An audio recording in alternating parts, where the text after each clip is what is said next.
The stars were dying. That was the only thought in Ambassador Thera Velshin's mind as she watched the tactical display aboard the refugee ship Exodus Dawn.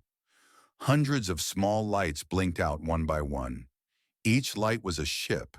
Each ship held thousands of lives, and now they were gone. 3 days ago, the Valeran Coalition had been the greatest power in the known galaxy. 7 species had come together over 300 years to build something beautiful. They had created trade routes that connected 1,000 worlds. They had made laws that protected the weak. They had built fleets that kept the peace. Thera had spent her whole life believing that nothing could break what they had built together. She had been wrong. The hollow had come from the space between galaxies. No one knew how old they were. No one knew why they had awakened after millions of years of silence. They were machines, but not like any machines the Coalition had ever seen. They did not want resources. They did not want territory. They did not want to negotiate or trade or make peace. They only wanted to consume. The Battle of Crestfall Nebula had lasted 72 hours. The Coalition had gathered every warship they had. Over 10,000 vessels had formed the greatest fleet in galactic history. Admirals from all 7 species had worked together, putting aside old disagreements and ancient grudges. For the first time ever, the Coalition had truly been united. It had not mattered. The Hollow had sent a single wave of their dark ships. They moved like shadows through space, absorbing light and energy and life itself. Coalition weapons that could crack planets barely scratched their hulls. Shields that had never failed collapsed in seconds. Ship after ship had been torn apart, their crews screaming into the void as the Hollow took them. Thyra had not been at the battle. She was a diplomat, not a soldier. Her job was to talk, to find common ground, to build bridges between species who did not trust each other. When the war began, she had been assigned to help organize the evacuation of civilian populations from worlds in the Hollow's path. Now she stood on the bridge of the Exodus Dawn, watching the last of their military escort die. The convoy was made up of 47 ships. Most of them were passenger liners and cargo vessels that had been quickly converted to carry refugees. 40,000 people from a dozen worlds were packed into spaces meant for a fraction of that number. Families slept in hallways. Children cried in cargo holds. The old and sick lay in rows in what had once been dining halls. They had been running for 6 days now. The Coalition had sent 12 warships to protect them. Good ships with good crews who knew they were probably going to die. Their job was simple: keep the refugees alive long enough to reach the safe space. But there was no safe space anymore. Captain Marath stood beside Thera at the tactical display. He was Kethvari, one of the large reptilian species that had helped found the Coalition. His scales were a deep green, now faded with age and stress. He had commanded civilian vessels for 40 years. He had never expected to lead a convoy through a war zone. "The Vigilant is gone," he said quietly. His voice was rough, like stones grinding together. "Commander Telvar held them off for almost an hour. She gave us time." Thera watched another light disappear from the display. The Vigilant had been a heavy cruiser, bristling with weapons. Its crew had known they could not win. They had fought anyway, buying minutes for the convoy to run. "How many escorts do we have left?" Thera asked. Marath was silent for a moment. When he spoke, his voice was even quieter than before. "None." Thera felt the word hit her like a physical blow. She gripped the railing in front of her, trying to steady herself. Around the bridge, the crew had gone still.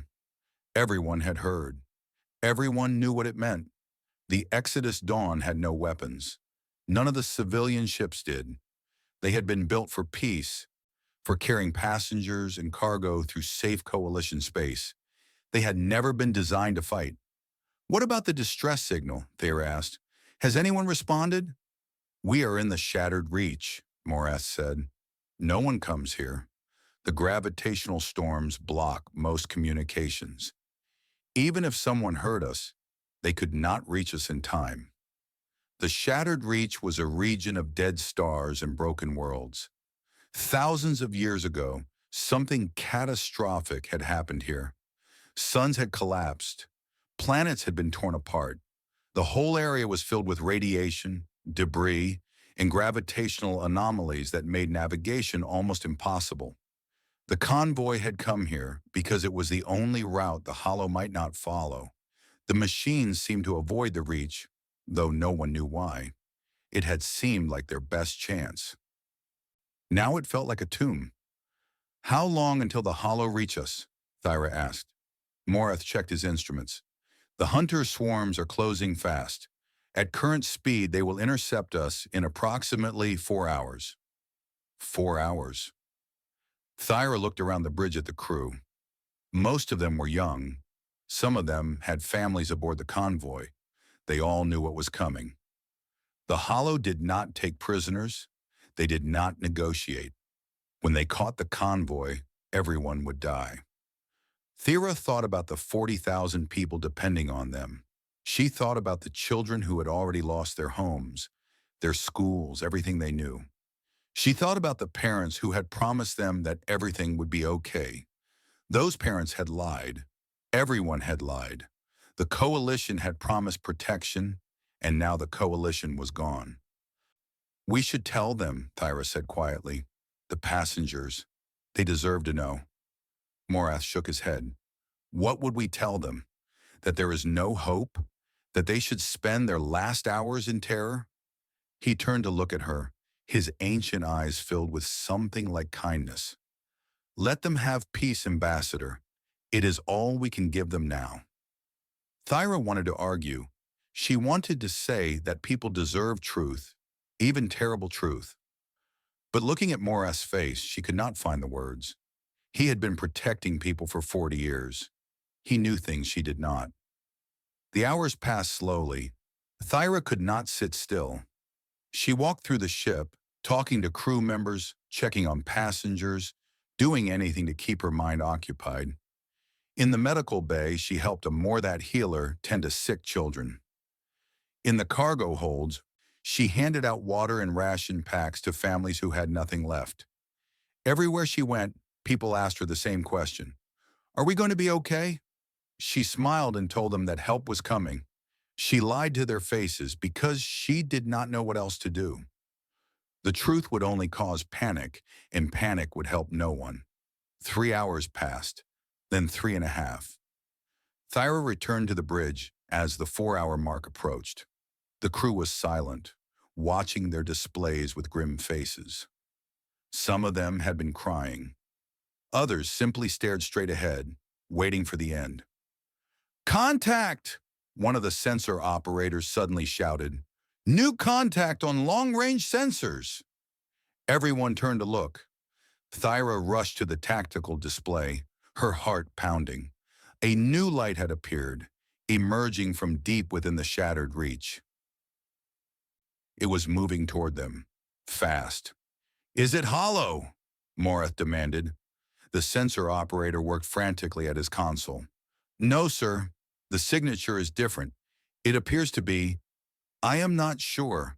The readings are strange. Wait. He paused, his face showing confusion. It is broadcasting a transponder signal. Human registration. Thera felt the word strike her. Human. The humans were newcomers to the galaxy, a young species that had only achieved faster-than-light travel a century ago. They had been denied full membership in the coalition. Most species considered them primitive, aggressive, barely civilized. Their technology was outdated. Their ships were slow and poorly armed compared to coalition vessels. What ship? Morath asked. UNS Adamantine, the operator read. Resolute class heavy cruiser, but that is impossible. This ship was declared lost 2 years ago. Its crew is listed as killed in action. Thyra remembered the Adamantine. It had been sent on a first contact mission to explore the space beyond coalition borders. The mission had failed. The ship had disappeared. Everyone aboard had been presumed dead. Now it was here, emerging from the endless dark like a ghost. They are hailing us, the communications officer said.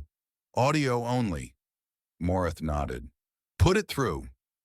The bridge speakers crackled with static. Then a voice came through, calm and steady despite the interference. It was a male voice, speaking accented but clear coalition standard. This is Commander Elias Kane of the United Nations ship Adamantine to unidentified convoy. We have been tracking hollow hunter swarms in this sector. We see you are in distress. Please respond. Thyra grabbed the communication controls before anyone else could react. Commander Kane, this is Ambassador Thyra Velshin aboard the civilian vessel Exodus Dawn. We are a refugee convoy, 47 ships, 40,000 souls. Our military escort has been destroyed. Hollow forces will intercept us in less than 1 hour. We have no weapons. Please, if you can help us. She stopped, not sure what else to say. What could one ship do? One outdated human vessel against a hollow swarm that had destroyed the greatest fleet in galactic history. There was silence on the channel. Thyra could hear her own heartbeat. Around her, the bridge crew waited, hope and fear mixed on their faces. Then Kane's voice came back, clear and strong. Ambassador Velshin, this is Commander Kane. We understand your situation. We are altering course to intercept the hollow forces, ETA to your position, 43 minutes. There was a pause, and when he spoke again, his voice was somehow gentler. We see you. We are coming. Hold your people together. The channel went silent. Thyra stared at the tactical display, watching the single point of light that was the adamantine change course, moving to place itself between the convoy and the approaching swarm. One ship, one human ship, crewed by people who had been given up for dead. They were coming to face an enemy that had destroyed 10,000 coalition warships. They cannot possibly win, Moreth said softly. One cruiser against a swarm? It is suicide. Thyra watched the light move on the display. She thought about the voice she had heard. Calm, steady, not the voice of someone who had given up. Maybe, she said quietly, but they are coming anyway. For the first time in days, Thyra Velshin felt something she had thought was gone forever. Hope. It was a small hope, fragile and unlikely, but it was there, burning in the darkness like a single star refusing to die. The humans were coming, and 40,000 souls would learn whether one warship could truly stand between them and doom. Commander Elias Kane stood on the bridge of the Adamantine and studied the tactical display. 217 hollow hunter craft were moving in a precise formation toward the refugee convoy. Each hunter was roughly the size of a coalition frigate. Each one carried weapons that could tear through standard ship armor like paper through water. 2 years ago, when Kane had first encountered the Hollow, he had lost half his crew in a single engagement against just 3 hunters. Now he was looking at over 200 of them. Well, said Lieutenant Yuki Tanaka from the tactical station, this is going to be interesting. Kane almost smiled.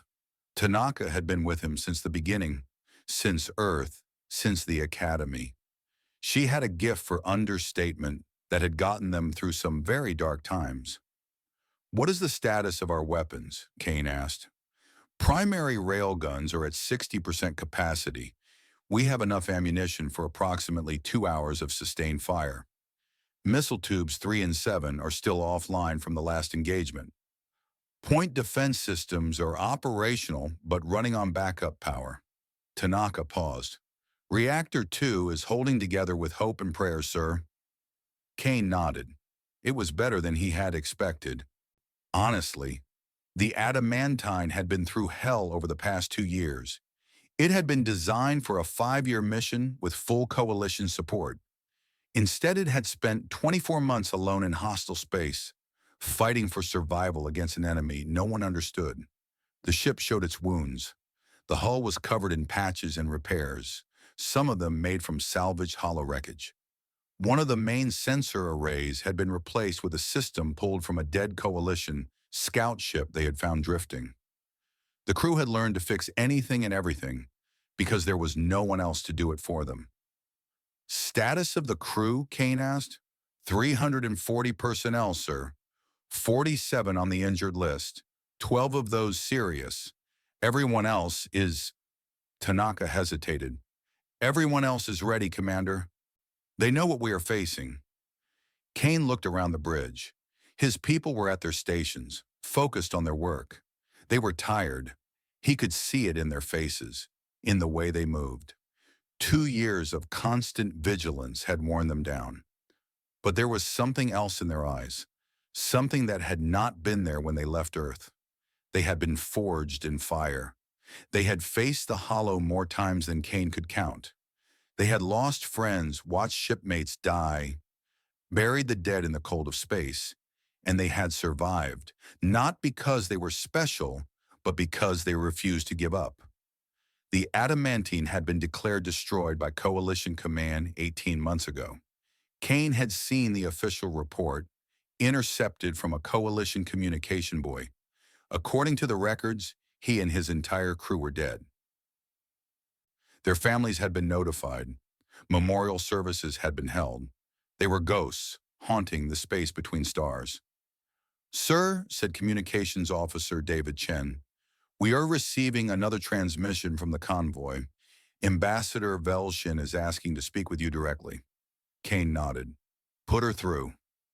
The main screen flickered and a face appeared. Velarin, Kane recognized. Pale blue skin, large dark eyes, delicate features that made her look fragile even though Kane knew her species was anything but. Ambassador Thera Velshin looked exhausted and frightened, but she was holding herself together. Commander Kane, she said, I need to understand something. Why are you doing this? It was a good question. Kane had asked himself the same thing when he ordered the course change. The smart move would have been to stay hidden, to wait for the Hollow to finish with the convoy and then slip away. The adamantine had survived this long by avoiding fights it could not win. This was definitely a fight they could not win. Ambassador, Kane said slowly, do you know why my ship was out here in the first place? Velshin shook her head. The records said you were on a first contact mission, beyond Coalition space. That is partly true. We were sent to make contact with a species called the Architects. Our intelligence suggested they might have technology that could help against the Hollow. The Coalition Council approved the mission, but they did not want to risk their own ships, so they sent us.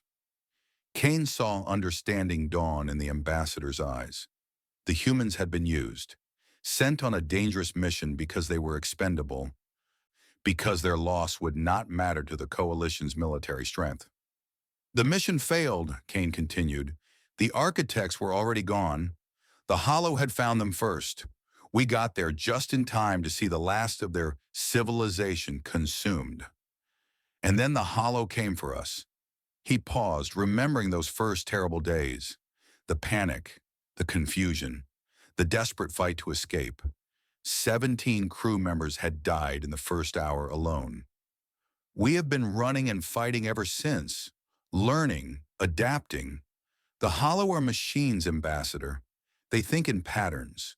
Once you understand those patterns, you can predict them. You can hurt them. Kane leaned forward. In 2 years, we have destroyed over 300 Hollow vessels. Not because we are stronger or faster or better armed. Because we learned how they think. Velshin stared at him. 300? That is more than the entire Coalition fleet destroyed at Crestfall.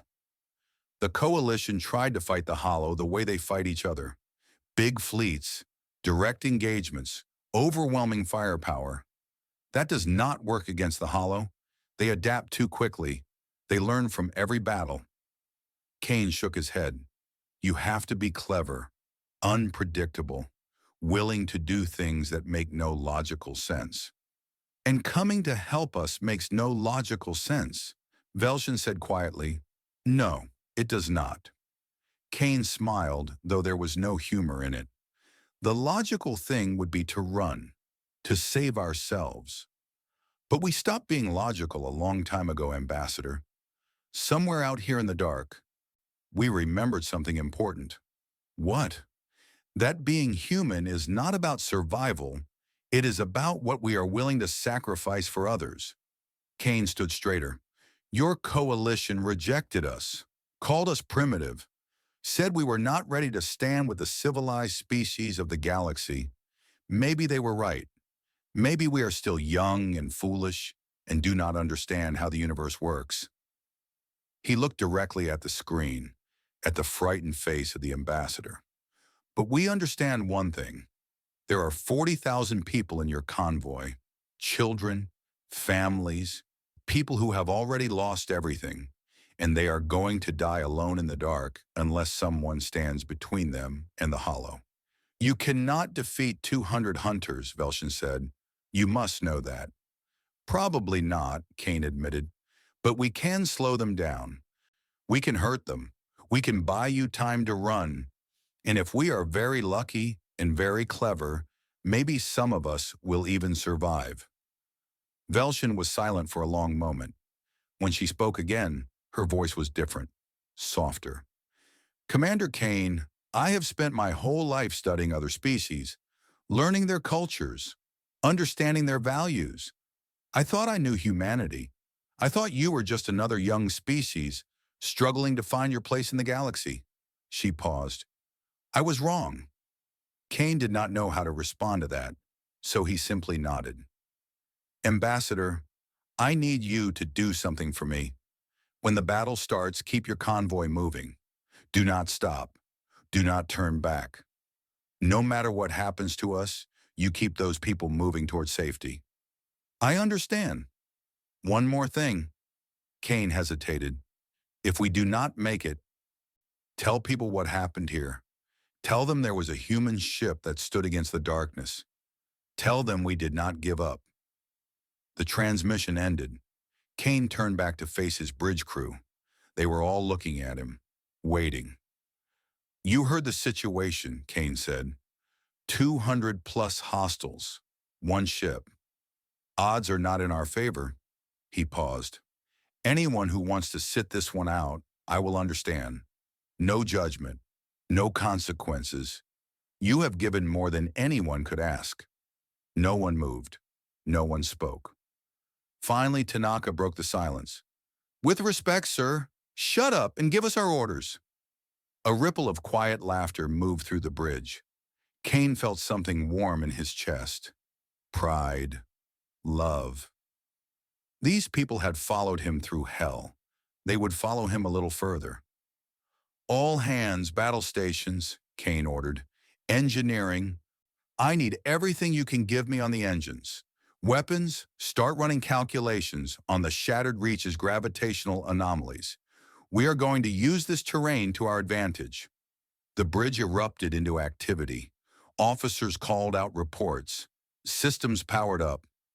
The old ship groaned as it prepared for one more fight. Kane walked to the main viewport and looked out at the stars. Somewhere out there, 40,000 people were waiting, hoping, praying for a miracle. He could not give them a miracle. He could only give them everything he had. The adamantine turned toward the approaching swarm. Its engines flared bright against the darkness. One ship, 340 souls, against an enemy that had conquered civilizations. Lieutenant Chen's voice came over the speakers. Commander, the Hollow have detected us. They are changing formation. They know we are coming. Kane took his seat in the command chair. Good. Let them know. Let them understand that they are not hunting helpless prey anymore. On the tactical display, the single point of light that was the adamantine moved steadily toward the mass of red dots that was the swarm. David against Goliath, a candle against the dark. All hands, Kane said calmly. This is the commander. In approximately 30 minutes, we will engage the enemy. Many of you are thinking about the odds. Let me tell you something about odds. He paused, gathering his thoughts. 2 years ago, the odds said we would die in our first engagement with the Hollow. We did not.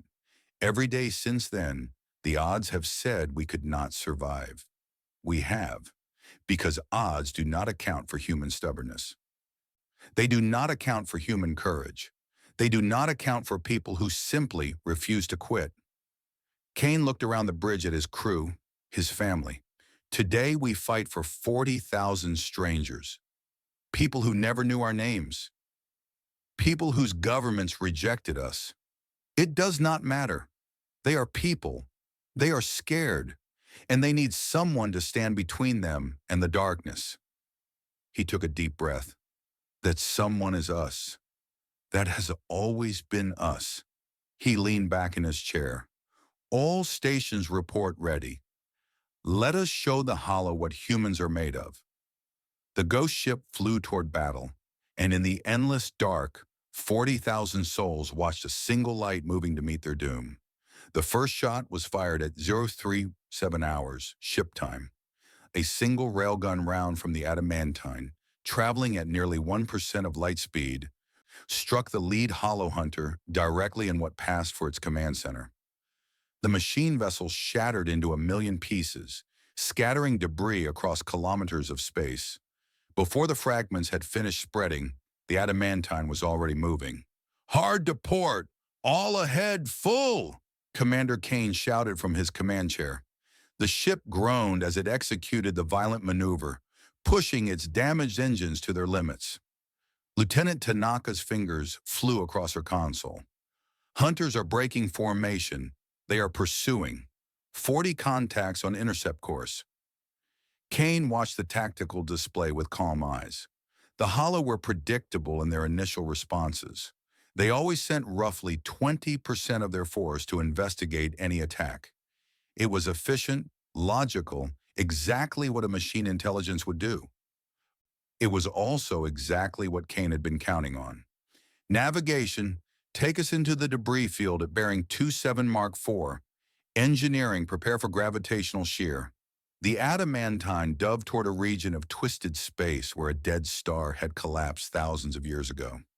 The gravitational forces here were chaotic, unpredictable. Coalition ships avoided areas like this. Their sophisticated navigation systems could not handle the rapid fluctuations. The adamantine's navigation systems were simpler, cruder. They had been designed for a species that had only been traveling between stars for a century. They did not try to calculate perfect trajectories. They just gave rough estimates and let the human pilots do the rest. Lieutenant Commander Sarah Webb sat at the helm, her hands steady on the controls. She had been a shuttle pilot before the mission, never trained for combat flying. 2 years of desperate survival had made her one of the best pilots in the galaxy. "Entering debris field now," Webb reported. "Gravitational shear is intense. Compensating." The ship shuddered and groaned as invisible forces pulled at it from all directions. On the tactical display, Kane watched the pursuing Hollow Hunters follow them into the field. The first 3 hunters hit a gravitational eddy and were torn apart instantly. Their remains joined the ancient debris floating through the dead star's grave. 2 more collided with each other, their precise formation suddenly useless in the chaotic environment. "5 down," Tanaka reported. 35 still pursuing. Kane nodded. It was a start. Weapons, launch torpedo spread alpha. Target the densest cluster. 6 nuclear torpedoes streaked away from the adamantine, disappearing into the swirling debris. The Hollow Hunters detected them immediately and began evasive maneuvers. Most of them succeeded, their machine reflexes faster than any organic pilot. But Kane was not trying to hit them with the torpedoes. The nuclear detonations created massive electromagnetic pulses that rolled through the debris field. Hollow sensors flickered and died. For precious seconds, the hunters were blind. "Now!" Kane shouted. "All weapons, fire at will." The adamantine's railguns opened up, sending streams of hypersonic projectiles into the confused swarm. Without their sensors, the Hollow could not coordinate their defenses. 11 hunters were destroyed in the first barrage. 7 more were damaged badly enough that they fell behind. 17 confirmed kills, Tanaka reported, something like joy in her voice. Remaining hostiles are regrouping outside the debris field. On the main tactical display, Kane watched the red dots pull back. They were learning, adapting. The Holo commander was already adjusting its tactics. Next time, they would be more careful about following the human ship into dangerous terrain. That was fine. Kane had other tricks. "Status report," he ordered. "Minor damage to forward hull plating. Reactor 2 is holding but running hot. Ammunition reserves at 83%. Chief Engineer Marcus Rodriguez's voice came over the intercom. "We can keep this up for a while, Commander, but we cannot take many direct hits." Kane acknowledged the report. They had won the first engagement, but it was just the beginning. The main swarm was still out there, still closing on the convoy. The adamantine had maybe bought them 30 minutes, no more. 30 minutes would not be enough. Far behind them, aboard the Exodus Dawn, Ambassador Thyra Velshin watched the battle on the ship's limited tactical display. The Valerian crew around her stood in stunned silence, witnessing something that should not have been possible. One ship was holding off a hollow swarm. "This is not possible," Captain Morath said quietly. "Our best admirals, our finest ships, they could not do what this human is doing." Thera watched the display, watching the small dot that was the adamantine dance through the debris field, striking and retreating, using the terrain in ways coalition doctrine said was impossible. "They are not fighting like us," she said slowly. "They are not following any standard tactics. They are improvising, adapting, taking risks that no coalition captain would ever take." She thought about what Commander Kane had said, about being unpredictable, about doing things that made no logical sense. The Holo were machines.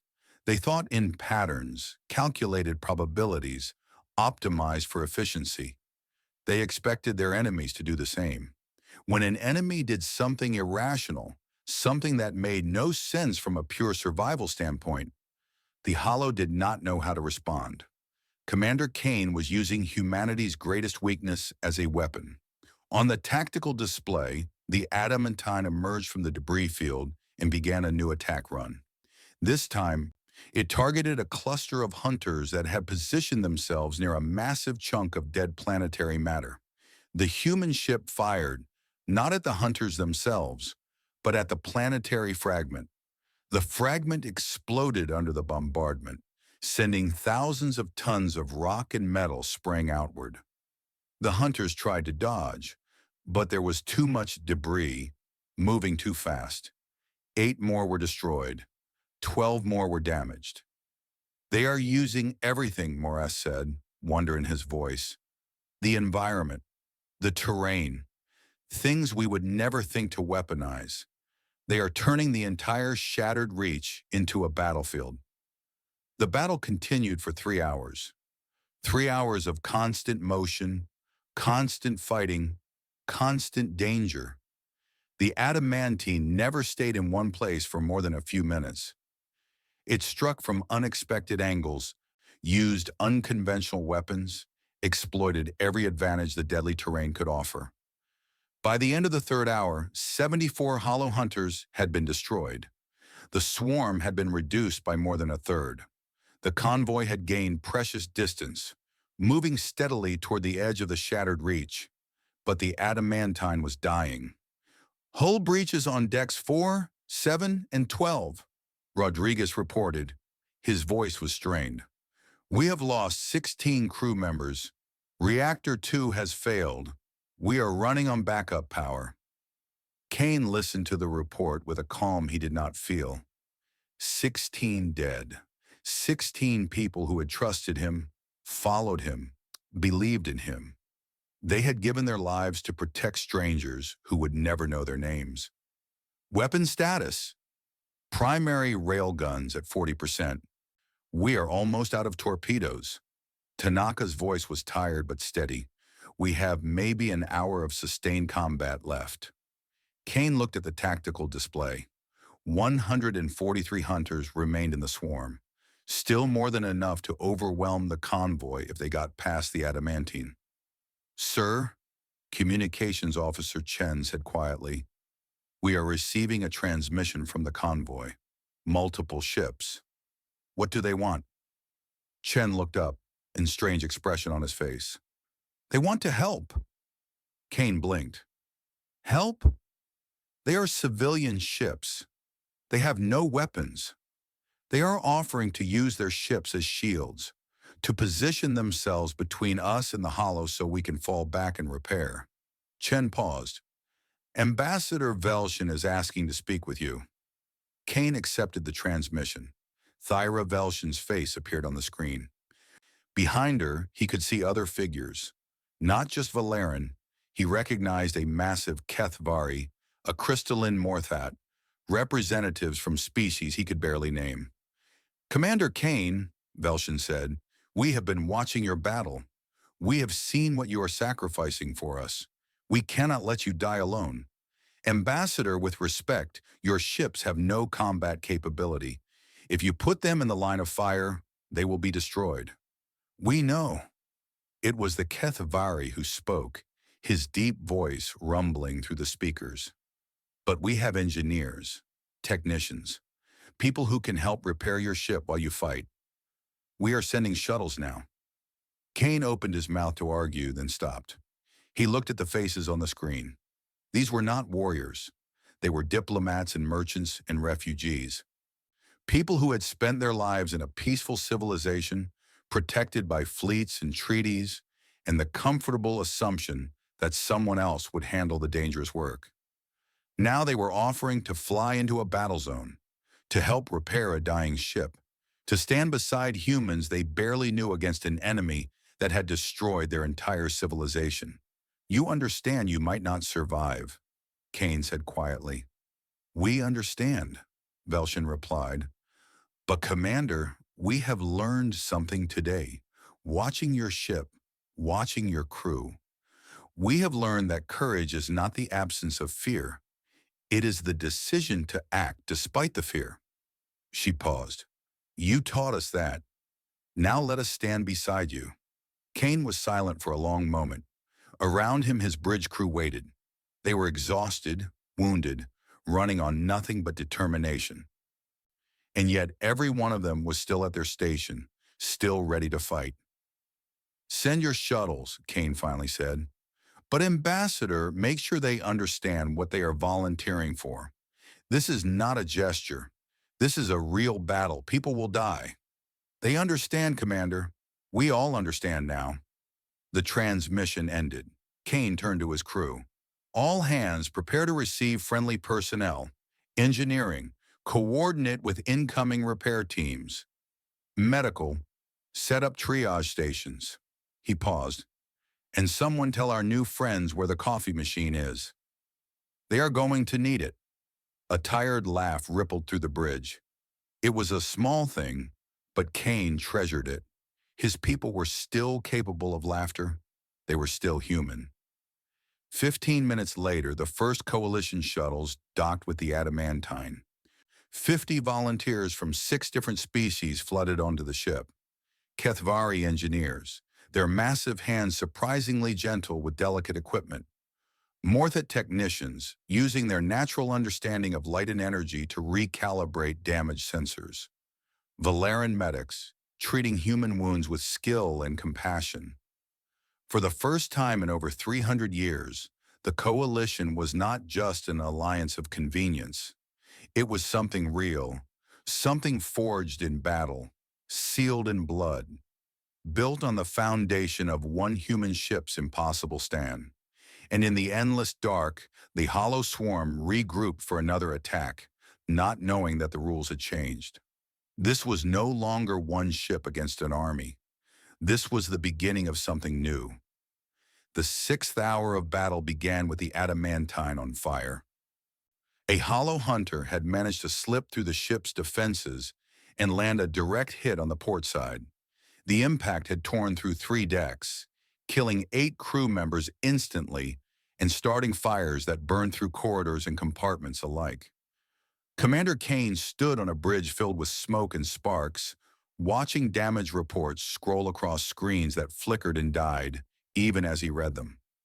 Around him, humans and coalition aliens worked side by side, desperately trying to keep the ship alive. Damage control to sections 14 through 19. Chief Engineer Rodriguez's voice crackled over the intercom. We have fires spreading toward the ammunition stores.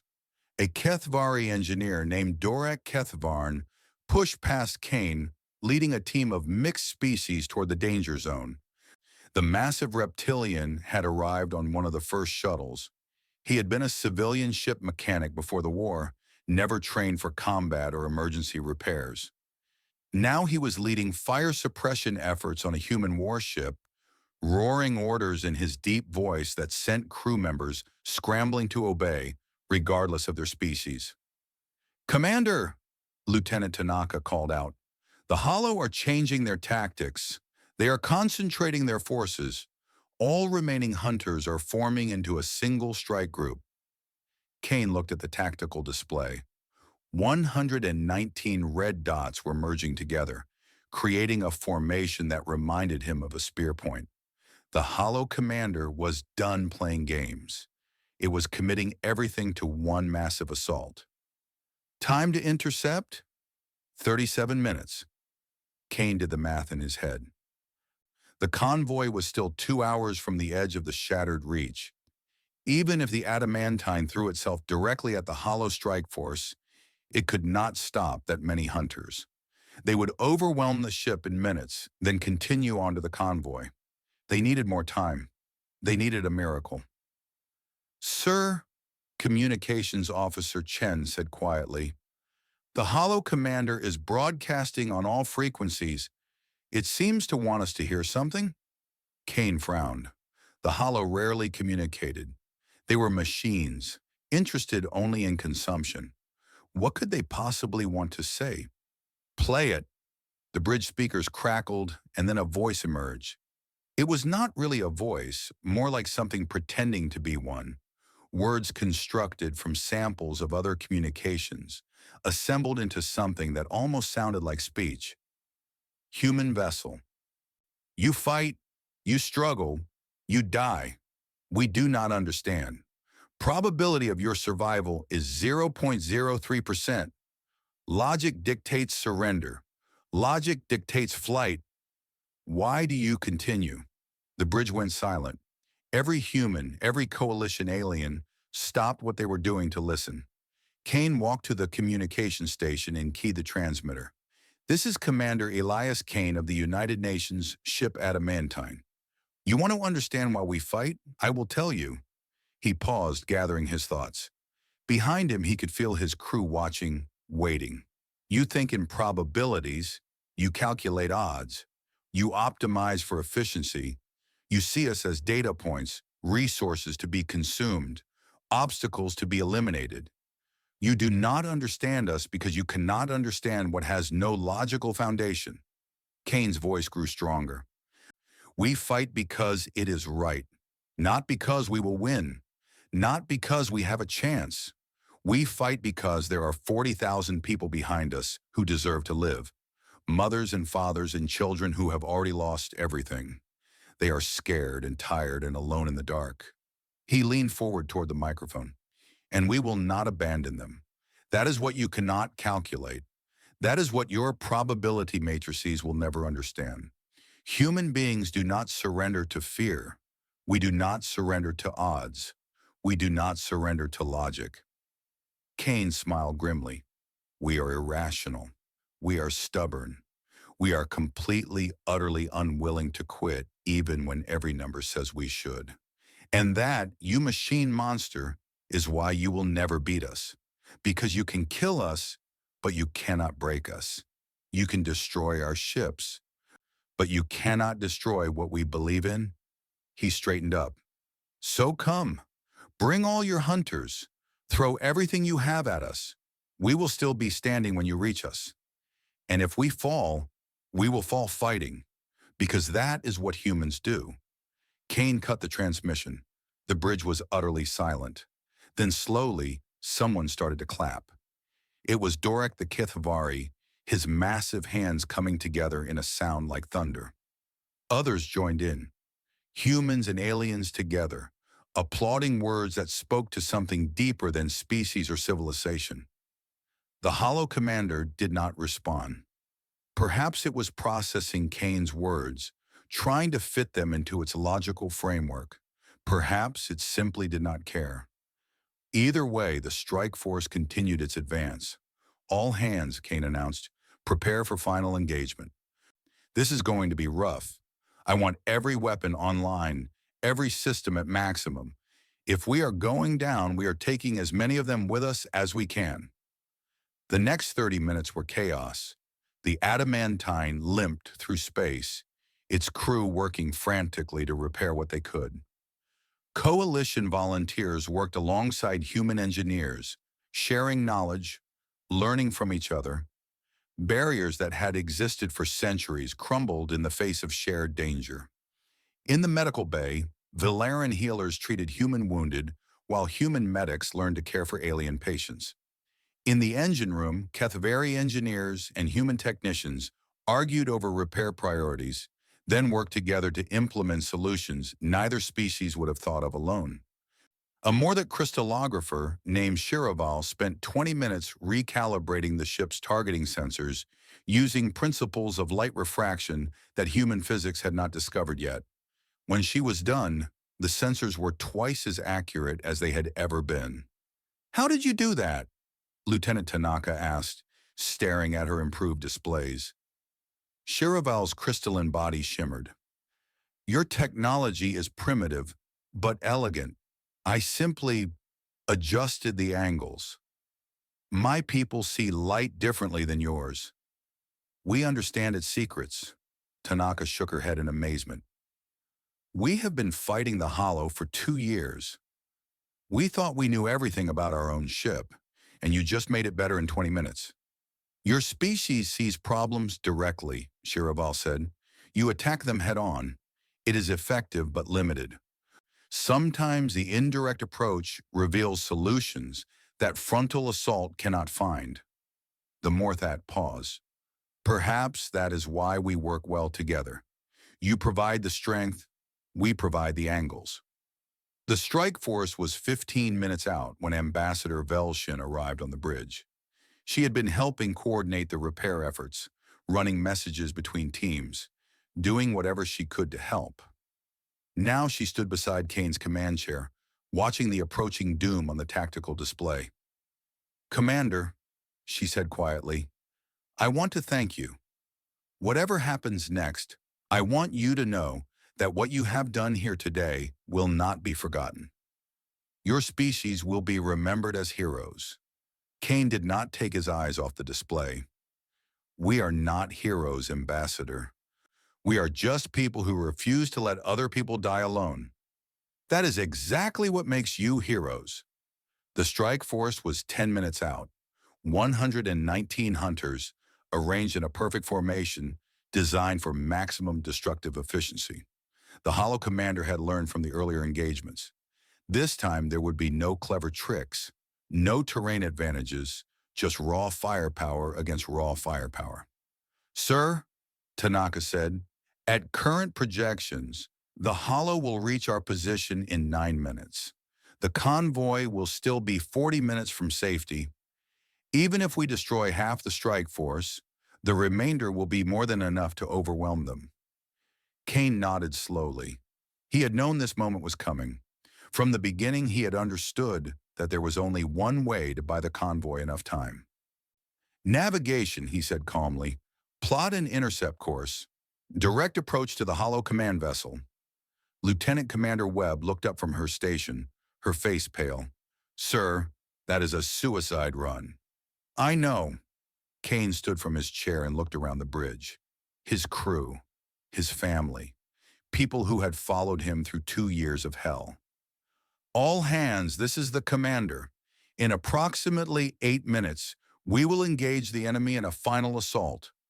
Our objective is the Hollow command ship at the center of their formation. He paused. The Hollow Swarm operates on a distributed intelligence network, but it still needs coordination. The command ship is the hub. If we destroy it, the hunters will lose their ability to work together.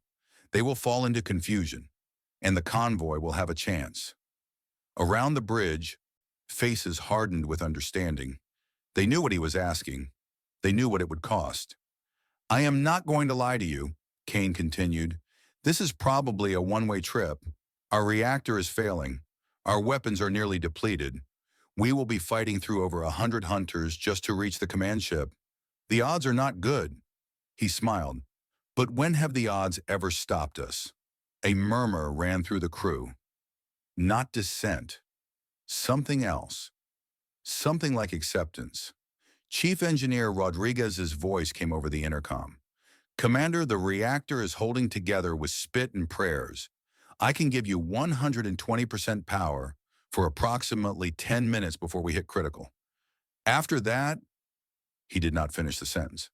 That is all we need, Chief. 10 minutes to change the galaxy. Kane sat back in his chair. The adamantine turned toward the approaching swarm, 40,000 souls behind them, 119 machines ahead, and in between, one ship crewed by people who had forgotten how to quit. All hands, Kane said quietly. It has been an honor serving with you, every single one of you, human and coalition alike. Today we stand together.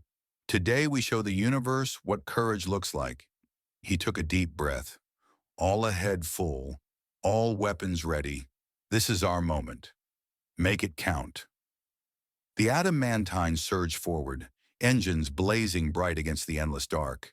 And in the command chair, Elias Kane watched his destiny approach with eyes that held no fear. Only determination. Only purpose. Only the unbreakable will of humanity facing its greatest test. The adamantine hit the hollow formation like a hammer striking glass. The first wave of hunters tried to intercept the charging warship, but Lieutenant Commander Webb was flying like a woman possessed. She wove through their formations, dodging weapons fire by margins so thin that hull plating scraped against hollow metal. Every near miss that would have killed them instead created chaos in the enemy ranks. 30 seconds to outer perimeter, Webb shouted. Brace for impact. Lieutenant Tanaka's hands danced across her console, directing what remained of the adamantine's weapons. Rail guns roared, sending streams of hypersonic death into the swarm. Point defense systems swatted down incoming fire.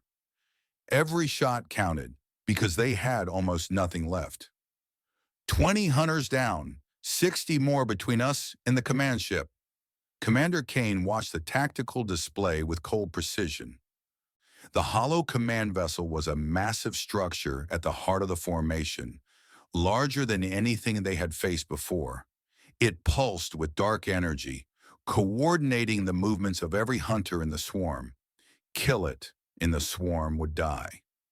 Engineering status on the reactor. Chief Rodriguez's voice was strained. Holding at 118%. We have maybe 7 minutes before critical failure. 7 minutes to cross the remaining distance. 7 minutes to fight through 60 hunters. 7 minutes to reach the command ship and somehow destroy it. It was not enough time. Kane knew it. Everyone knew it. Sir, Communications Officer Chen shouted. Multiple contacts emerging from the convoy. They are civilian shuttles. Kane's head snapped toward the display. Dozens of small craft were streaming from the refugee ships, heading toward the battle. Cargo shuttles, passenger ferries, escape pods with improvised thrusters attached. What are they doing? Ambassador Velshen's voice crackled over the communications channel. Commander Kane, you said once that humans do not abandon their own. Today we have learned that lesson. Today everyone in this convoy is your own, and that means you are ours as well. The shuttles hit the outer edge of the hollow formation like a swarm of angry insects. They had no weapons, they had no armor, but they had numbers. And they had something the Hollow could not calculate. They had will. Shuttle pilots rammed their craft into hunter vessels, sacrificing themselves to create openings. Cargo pods were jettisoned into engine intakes. A Kethvari freighter captain flew his ship directly into a cluster of 3 hunters, destroying them all in a massive explosion.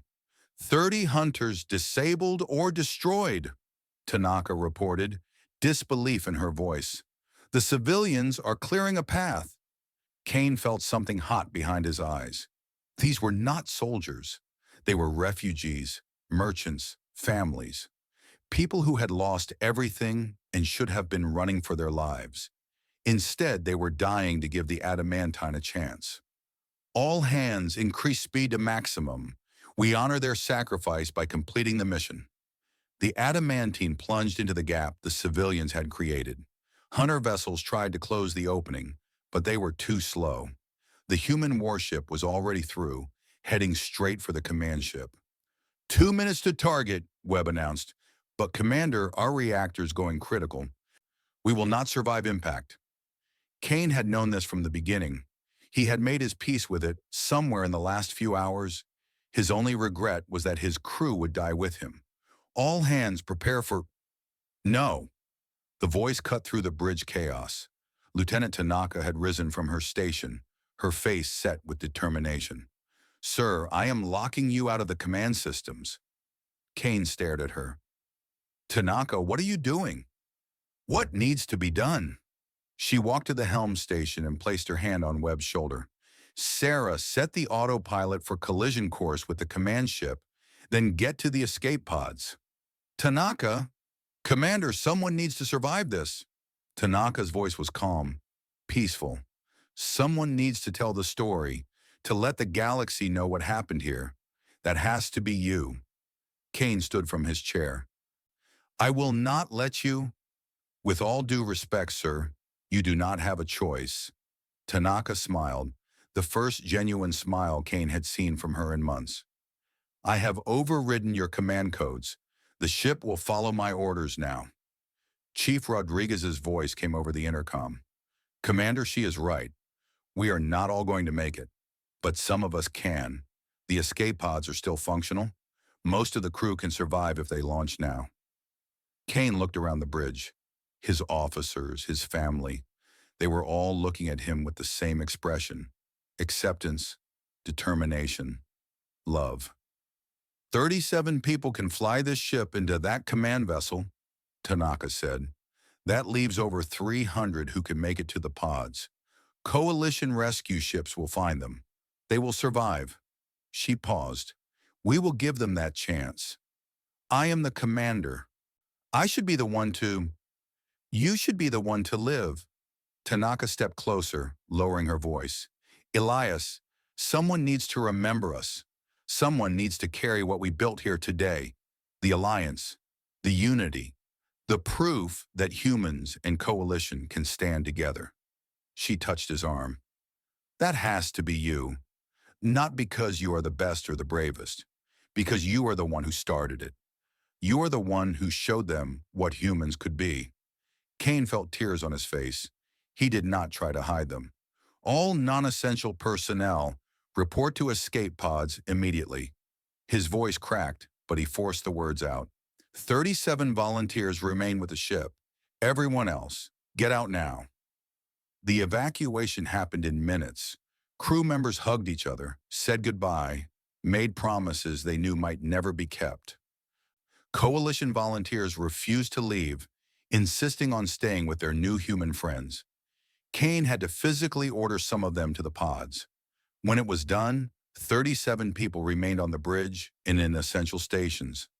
Tanaka at tactical, Webb at the helm, Rodriguez in engineering, Dorek the Kethavari, who had refused every order to evacuate, Shiraval the Morthat, who said she wanted to see what human courage looked like at the end, and Commander Elias Kane, who had been dragged to an escape pod by 4 of his own crew members while he shouted protests. Sir, Tanaka said over the communications channel as the pod was launched, it has been an honor. Tell them about us. Tell them we did not give up. Kane pressed his hand against the pod's viewport, watching the adamantine shrink in the distance. I will, Yuki, I promise. I will tell everyone. 30 seconds to impact, Webb reported. Her voice was steady, calm.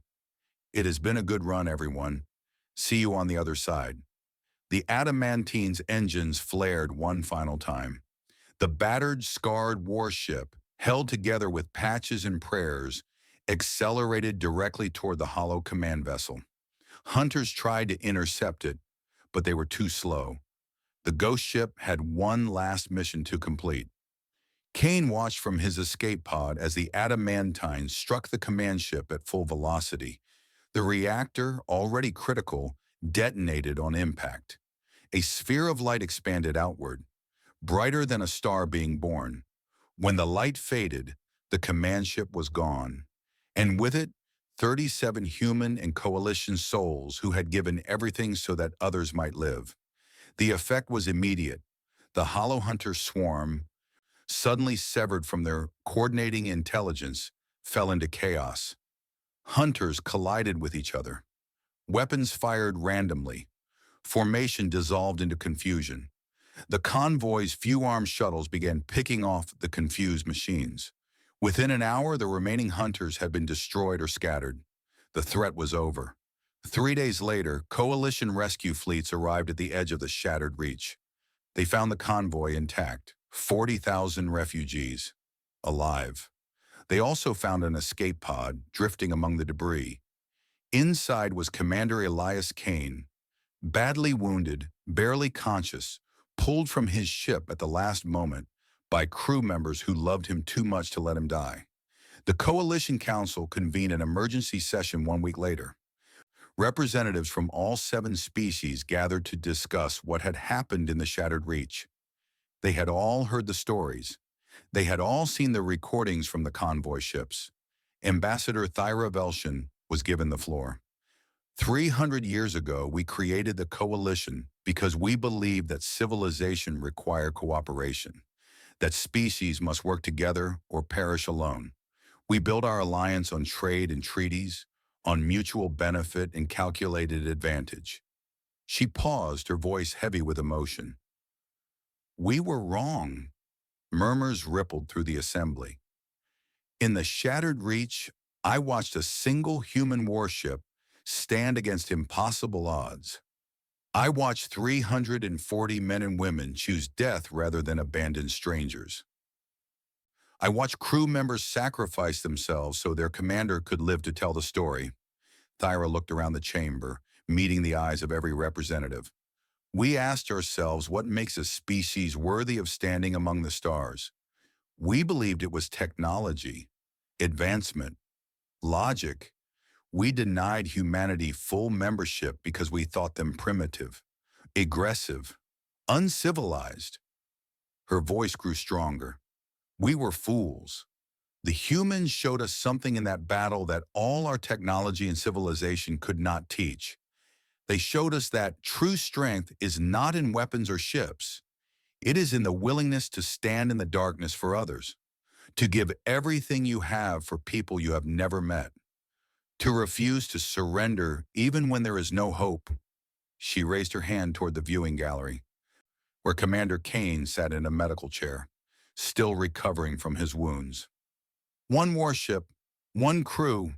They held the line when we had lost all hope. They reminded us what it means to be civilized, not in treaties or laws, but in sacrifice and courage and love. Thyra turned back to the council. I move that humanity be granted full coalition membership, not out of gratitude, though they have earned our eternal thanks, but out of recognition that they have shown us who we should aspire to be. The vote was unanimous. 1 year later, a new ship was commissioned. It was built in the orbital yards of 7 different worlds, constructed by engineers from every coalition species. It was named the UNS Adamantine II, and it was designated the coalition's flagship. On its bridge, under a plaque bearing the names of all who had died in the Shattered Reach, Commander Elias Kane took command once again. His crew was mixed, humans and coalition aliens serving side by side. a symbol of what they had built together in the darkness. And in the endless void, wherever the hollow waited, they now knew the truth. The galaxy was no longer alone.